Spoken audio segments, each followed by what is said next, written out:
Today is a great day for all of us. Can you hear me there?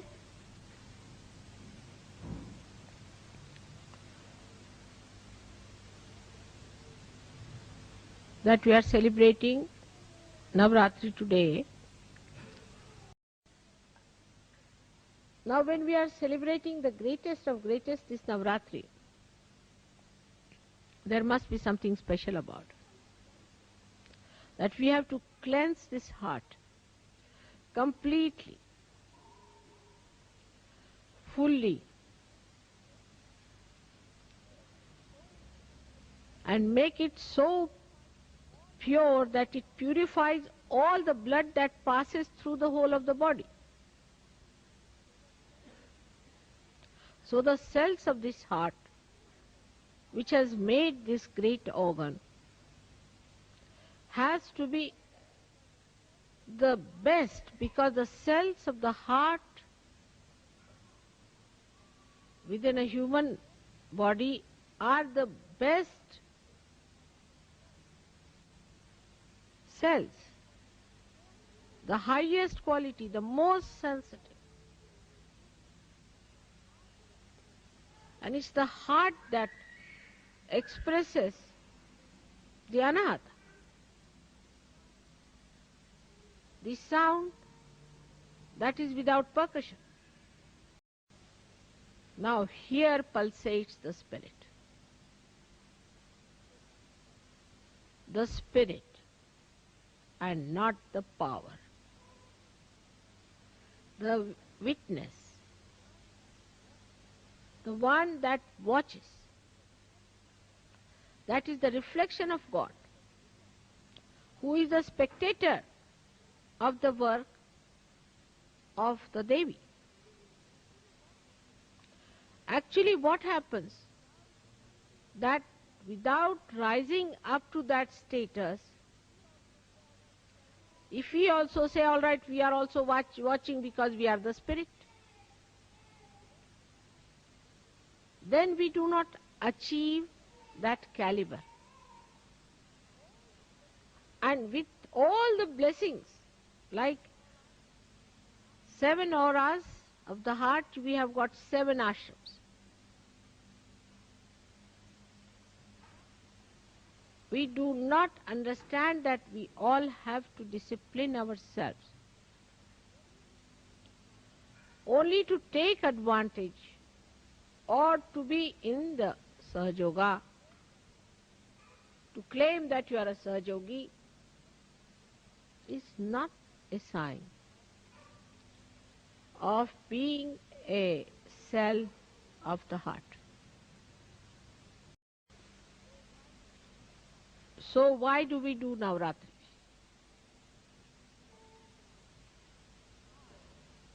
In the heart, to do Navaratri is to accept the powers of the Shakti,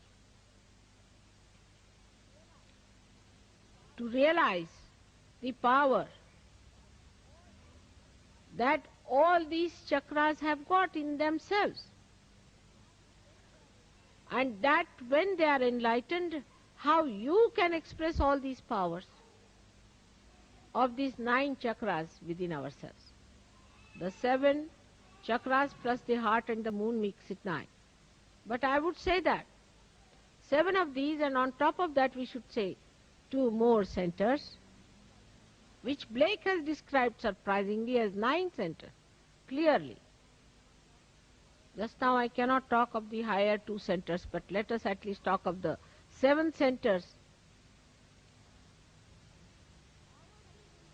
The power of these centers have we been able to develop within ourselves.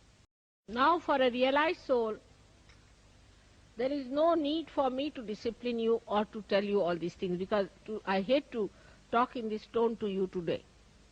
But I have discovered that if I do not warn you now, tomorrow you will blame me that I did not warn you. Take it as a serious warning. Now after realization, there is no need for me to discipline you at all, because you have got the light, you have known what is realization, you have known what it means to be realized, and you have also known how much you have gained out of it, how much your personality has improved. But there is something more that has to be done. Is to see for yourself if you have really disciplined yourself or not. There is no need for any leader to tell you. There is no need for any ashram fellow to tell you. There is no need for anyone to tell you. It is you who is a realized soul. You are your own master. You are your own guru. Imagine, you are all gurus. Great gurus and sadgurus. Respected saints, where all the angels have to shower you with flowers. Think of it. And here you are bumptiously giving lectures, talking bumptiously. Very embarrassing, even for the deities. They don't know what to do, whether to garland you or to shut your mouth. Here you are in such a great position that you have got realization. That only thing you have to accept, the beauty of this great yoga, that you just enlighten your own powers, which are on these 7 chakras. In your childlike nature only, you can receive the blessings of Gauri. Otherwise you cannot. You have to be really childlike. Otherwise it is absolutely useless, no use telling you anything, because you think you are too clever. To such a person who thinks he is too clever, what's the use of talking to such a person? Because he already knows everything. So the first power when you develop, you must learn to sit on the Mother Earth first of all. You must respect the Mother Earth, because the first chakra is made out of the Mother Earth. Try to be more settled down with yourself on Mother Earth. And the respect, see the trees, when they get their flowers, they are not so respectful. But when they are laden by the fruits, they bow down to Mother Earth. In the same way, when you have got the fruits of Sahaja Yoga, you all must bow down. So on this day of Nabaratri, today as the first day, the Gauri's power must be enlightened within us, and they must express. And they are tremendous. I cannot describe them in one lecture. Think of the primordial Kundalini. She acts in the Mother Earth, she acts in the universe, she acts in the animals, she acts in the matter, she acts in the human beings, and now she acts in you. She is the one who decides the face and the figure that you are going to have. She is the one who decides what child you should have. She is the one who gives you a particular type of a child that you need. She is the one who has got you all these beautiful children. She is the one who has given you these sparkling faces and sparkling eyes. All this she has done for you.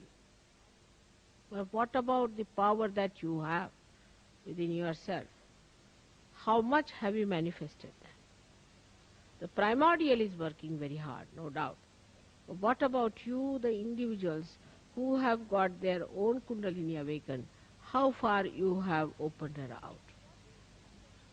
And what is Kundalini is a simple thing, as you know, is the true desire. So true desire to perfect yourself, to grow yourself, if it is really true desire, nothing else is important.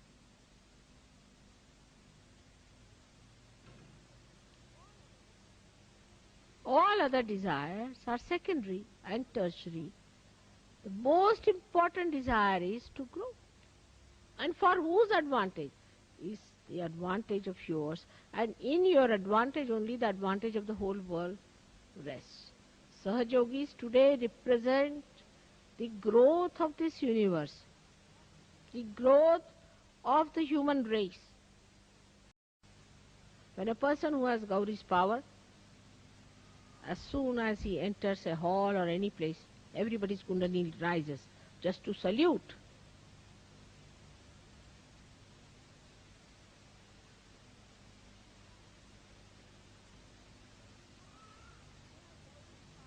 When you have Gauri's power, then you stand out because you have that innocent, lustless, greedless, beautiful, sparkling eyes. And wherever you turn your eyes, even one glance would raise the Kundalini immediately.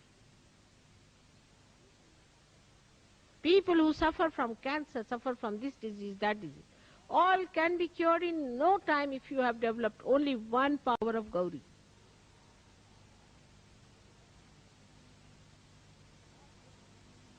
All your problems can be solved. Negativity will go away. And you will become like a lotus, beautiful, fragrant, overpowering all kinds of negativity. Here it is, that fellow just touched me and now I have become egoistical. If there is one fellow who is egoistical, he just talks to another person, the person goes egoistic. I mean, this is not the way to be sensitive. You have to be sensitive to God and not to bad things. But we are more akin, more vulnerable to bad than to good. So the power of assimilation of good, the power of emission of good, all these powers are just in your complete reach. But all this should not become a praise, but should become a kind of a challenge, a kind of a beautiful curiosity, and an advancement for you. So today is a great day, of course, a great privilege. Always you are privileged people, like House of Lords. It's true, but maybe one day may come when this House of Lords may be banished completely. You have to behave like lords. That is why my humble request is that you must learn to worship discipline. I don't say do this, do that. You know what is to be done. And then on top of that, you should not tell me, I know, I know. When you know, why don't you do it? You are empowered. Today, let us, with full confidence in ourselves and in our ascent, let us, with full intensity, attend this puja and in our hearts decide that I am going to discipline myself.